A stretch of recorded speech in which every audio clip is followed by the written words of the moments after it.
Who is a well-written strong female character in a movie or TV show? Nanny from Lilo and Stitch. A semi-realistic portrayal of an orphaned 19-year-old sister trying make ends meet and provide the best life she can for her younger sister and herself, trying to balance her social/romantic, work and personal life, and being forced to grow up and take responsibility fighting CPS to keep her only family left together, all the while facing alien shenanigans that occurs. Broken but still good. Yeah, still good /U0001F979.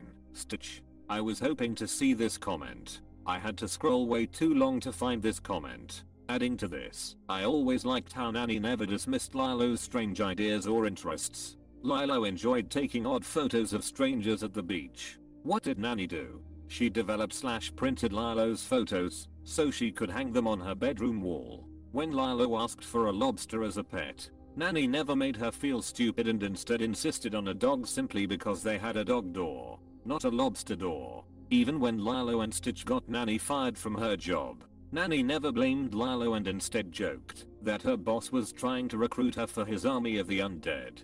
The only time she really got upset with Lilo was when her safety was at risk and CPS nearly took her away. She always encouraged Lilo to be her weird little self despite having to carry so much on her shoulders to keep the family together, all at the age of 19. Mona Lisa Vito.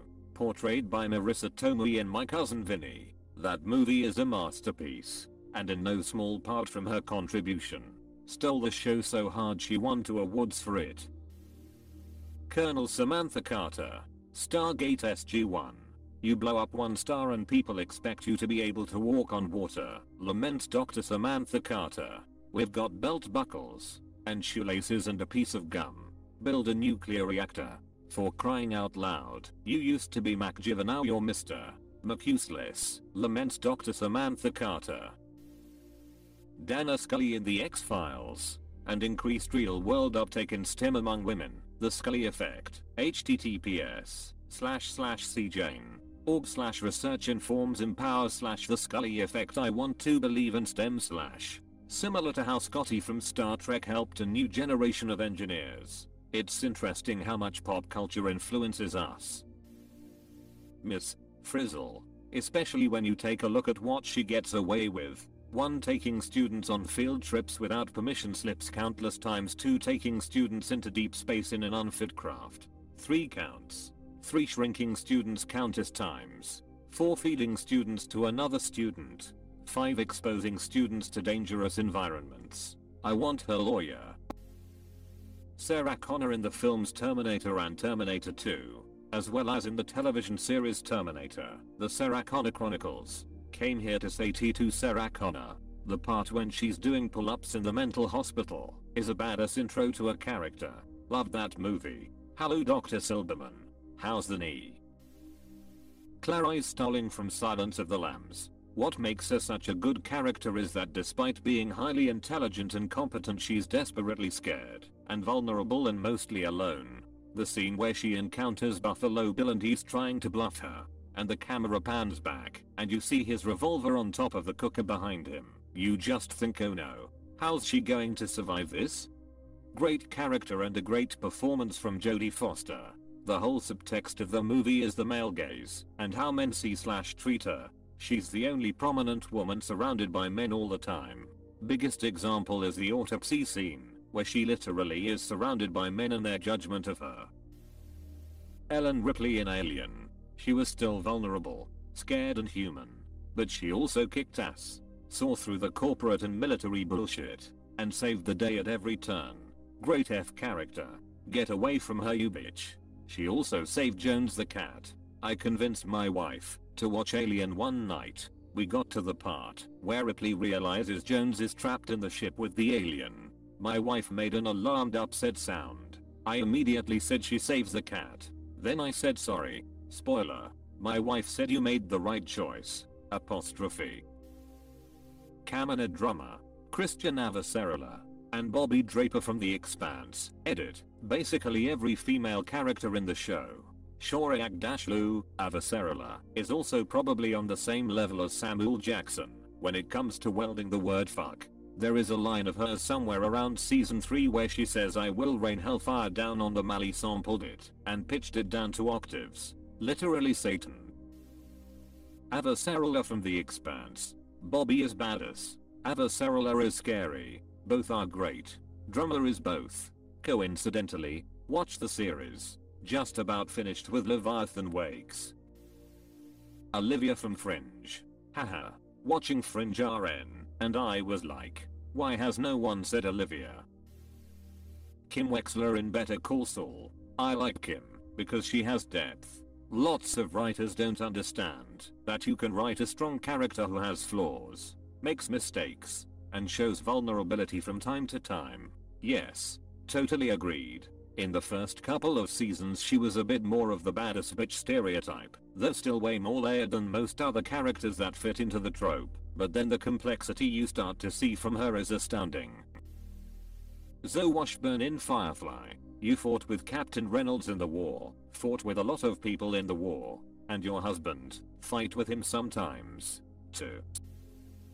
Kim Possible, because she has so many different layers. Yes, she saves the world with her best friend on the regular, but she doesn't use that as an excuse to complain about girly things or flat out say that they're stupid like most strong female characters you see. She's really into cheerleading and incorporates it into what she does. She dates Ron despite every other girl telling her that she's stupid for liking him and doesn't care what they think for the most part. She also has believable flaws and has to admit that she's wrong a number of times. Maybe I just really like Kim Possible. Shego also has a surprising amount of complexity for being the cheesy villain of a kid's show. And also a wholly surprising amount of porn. Many people would appreciate a green goth GF to step on us, so of course. Ruth on Ozek. She was the perfect balance of a person with strength and vulnerability. Ruth came out of nowhere and 100% stole the show.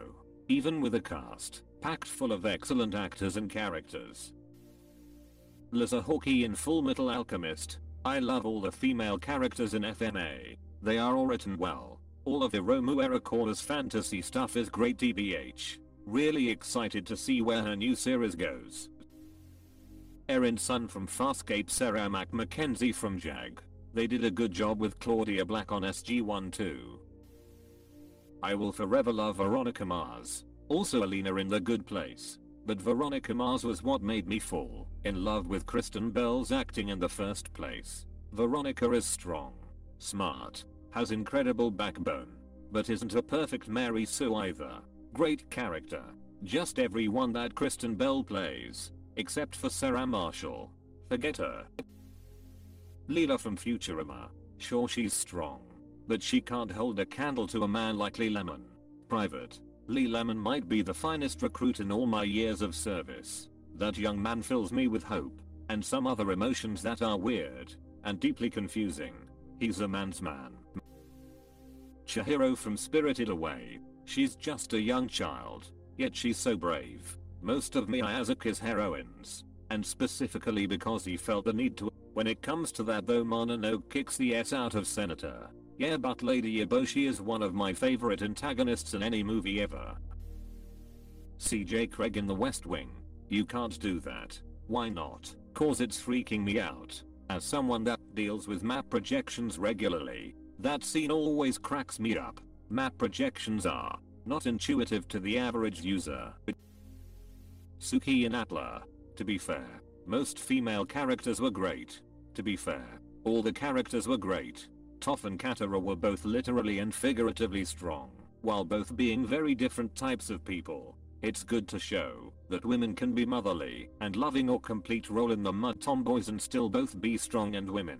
It's fantastic that Azula, Tylee, and Mei were all very different and capable of killing you in many different ways. Then you have Suki and Hammer and Ursa, and in Korra we've got so many more. My heart is so warm just talking about all of them and how well executed and varied they are.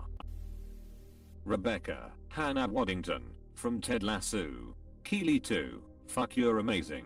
Let's invade France. I think I fell a little bit in love with Keely binging the 2 seasons this month, lol. I was looking for these 2 in this thread. Mulan. Original movie, of course. New Mulan doesn't go through any growth. Plus Mushu makes it even better.